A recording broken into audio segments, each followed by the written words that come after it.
We had a client who would self-soothe by sticking their finger between their eyeball and their eye socket, and rub the side of their eyeball. Mental health workers of Reddit, what's the most effed up thing you have seen? I worked in a psychiatric medical institute for children. One girl, around 13, had been pimped out by her mother and abused by several men. One night at bedtime routines, she hadn't come out of the shower yet and had locked herself in. When she finally opened the door, she had bit into her hand, and her veins and tendons were showing. She kept moving her hand to watch them move. Craziest thing was that once she was transported to the hospital, her mother made jokes about how her daughter just wanted to see what it tasted like. This girl basically turned into a celebrity around the campus because all the other children thought she was edgy for what she had done. By far, the most heartbreaking things for me usually involved repetitive movements and the person being nonverbal. Let me explain. I was helping cover night shift for a residential treatment center. As I'm doing room checks, I hear this repetitive banging sound coming from the room at the farthest end of the hall. Go down there as quickly as I can, and see the girl laying face down, raising her upper body up off of the pillow and slamming back down on the bed over and over and over again. All while she was asleep. When I grabbed another staff, they just kind of shrugged and said, "Yeah, she does that like every night." It's sad, isn't it? Turns out it's a thing called RMD, and can sometimes happen in kids for a variety of reasons, but hers was definitely mental health and trauma related. Also, had another teenage girl get brought in right after a guy had picked her up, gotten her high on bath salts, and sexually assaulted her. I saw her sitting in a chair, completely nonverbal with an absolute blank expression on her face, bruises and cuts on her neck and legs, just rocking back and forth and twisting and pulling her hair to the point it was all just a giant knot. I can handle screaming, sobbing, fighting, all of that.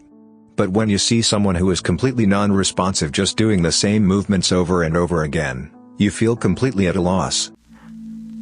As a psychologist, I sometimes pick up hours at local clinics, weekends mostly. I specialize in children and family issues. A family came in randomly with their 5-year-old son. He had not spoken in a month. Not a word. A month ago, this poor child watched as his 6-year-old brother drowned in the family pool. The parents were unaware that both kids had gone outside. Unbelievable trauma. The 5-year-old had a 1,000-yard stare. Parents were crushed. We had a nonverbal extremely low IQ client who would self-soothe by sticking their finger between their eyeball and their eye socket, and rub the side of their eyeball. Our assumption is that they have an extremely high pain tolerance, and the stimulation may have actually felt good to them. Had a patient when I was in my psychiatry rotation in medical school, who had said that he had killed 2 people when he was in a gang 15 years ago, and was now hearing the voice of God telling to hurt himself as punishment. He kept darting his eyes around the room.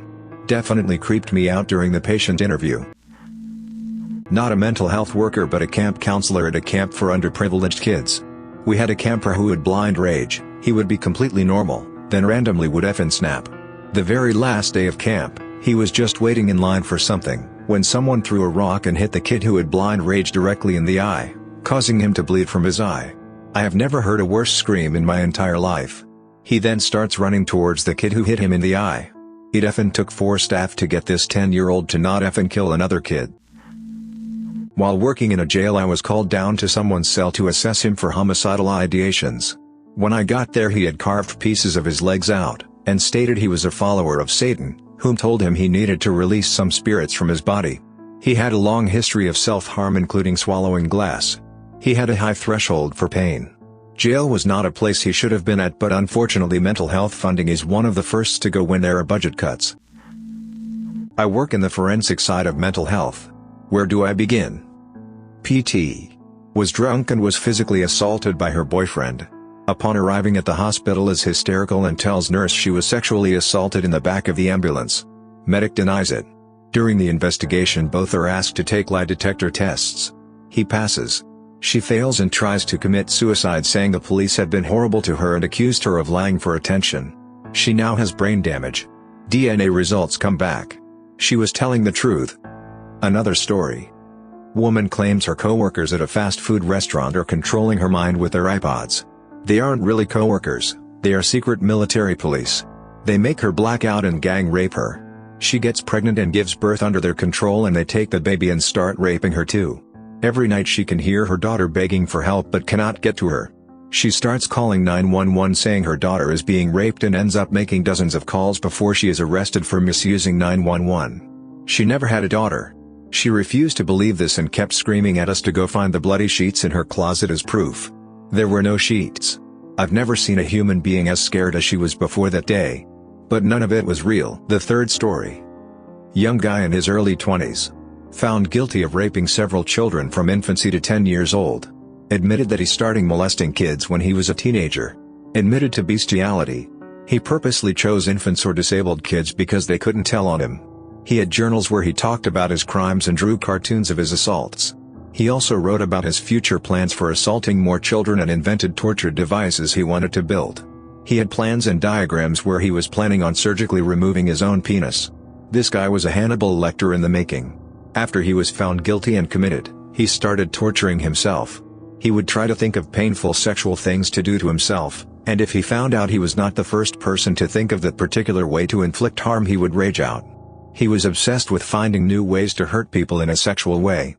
He violated himself multiple times with a plunger while dunking his head in the toilet. Poop. So much poop. Especially in the hair. The smell lingers for days. I've seen and smelled some poop in my day. I'm not a mental health worker myself, but I do remember one girl I saw while I was put in a psych ward about a year ago or so. In the place I stayed in particular, most of us were there because of self-harm and suicidal tendencies. However, there was one little girl who was somewhere between 8 and 10, who was very different. I was in there a whole 3 days, and every day she would have screaming, thrashing, punching panic attacks to the point where she would have to actually be given shots to force her to sleep. She was a nuisance, as she was violent and would hit people, as well as being mostly mute. But at the same time, I felt bad for her. It takes a lot to make someone, especially at her age, completely lose grip with reality like that. I don't know the full story, or even if this is true, but apparently both of her parents had died. I don't know how, but I know that she had been abused badly by whoever she was living with. She didn't have friends, and I doubt she had been to school for a while, seeing as she had been in the ward for a long time. I think about that a lot. I hope she's living a better life. Don't work in the mental health profession, but I remember when I was in basic combat training, there was a girl in my platoon, who often just stared at us without blinking. She'd open her mouth to speak but would just mumble.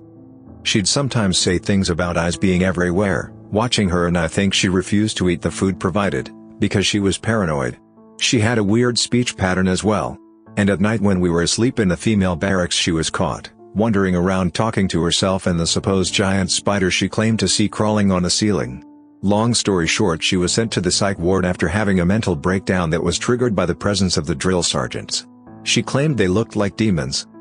Come to find out, she was a paranoid schizophrenic, and they did not even catch that in her mental evaluation, before shipping her to training. Fun fact, did you know that batteries have a distinct smell when the contents react with saliva in your stomach contents? Because they do. Here's how I know. Worked in a mental health facility, girl ate a Duracell AA battery on Christmas. She displayed self-harm, which, to her doctor, was attention-seeking behavior. Basically, a co-worker and I were working on Christmas Eve and were doing med count. This facility was a facility where it's basically assisted living without getting hands-on. This gave them a sense of normalcy and independence to possibly go back out on their own in the real world, if even possible. For those who don't know, med count is when we count meds to make sure the correct doses are there, and they correlate with the appropriate day. So she thought we were avoiding her on purpose.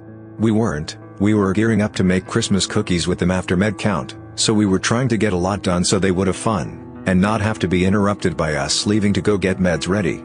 Another resident comes in, not even 5 minutes into my shift, and says the remote is missing batteries and she thinks this girl has them and won't give them back. So I go out, ask for batteries, and the girl doesn't answer.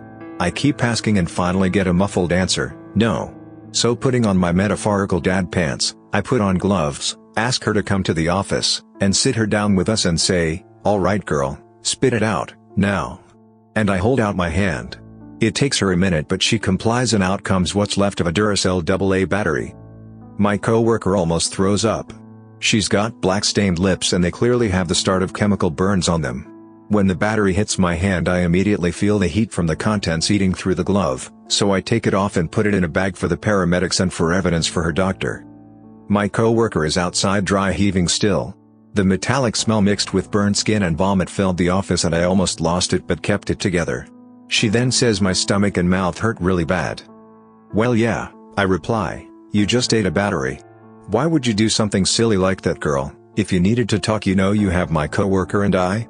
She shrugged and then asked, am I going to be 302D? For those who don't know, 302 is a code for someone who's involuntary committed basically. I respond with, well girl, I'm going to be honest, you're going to hospital. That's not changing, and I'm sorry about that, but it's happening because we don't know why your stomach hurts, so they will check you out. As far as being 302D, that's not what I'm focused on at the moment. At the time I was more focused on the mixture of black sludge she's throwing up mixed with half-digested food. I knew why her stomach hurt, but I needed to calm her down because if anyone knows, telling a patient or resident they will be 302D isn't a good idea at all. She went to hospital and they ended up committing her decision. They regulated her meds and she was back in a week's time. This wasn't the last incident with her, but on Christmas Eve it was way more than I wanted to deal with, to be honest. Needless to say, no one ended up making Christmas cookies. Got stories for days, thanks to a family member who worked as one of 3 mental health first responders in a meth-ravaged city of over 100,000. There's the dude who was found in the park with his hands completely rubbed raw because he was using rocks to remove his fingerprints. Severe paranoia, thought the mob and CIA were after him. The 600-pound lady who had a psychotic episode and thought God told her to reach inside of her cat, managed to fit her giant arm down the cat's throat, but when the cat died she couldn't get the cat off. Someone called the police because of the sound of someone shoving their arm down a live cat. Blood everywhere, and deep scratches. She apparently got her arm in there down to about the elbow. My family member showed up after the cat was removed from her arm, but heard about the scene from more than one officer. He then had to interview this woman after she did that. Crazy stuff. Let's see. Well, there was a time I was in an adolescent psych ward, very happy and stable now, over a decade later, for 2 weeks, and I was depressed and remorseful about a recent suicide attempt, but was otherwise fine. I got roomed with this Russian kid who spoke no English. He was catatonic during the day, and I wasn't in my room unless I had to be, because the guy creeped me out. Dead eyes, disgustingly long nails, smelled bad. He was totally unable to care for himself. We were both maybe 14 to 15. Several times, I woke up in the middle of the night to him standing over my bed, staring at me. Once I woke up to him sprinkling water everywhere in the room, chanting something and using a Bible and the water to bless things.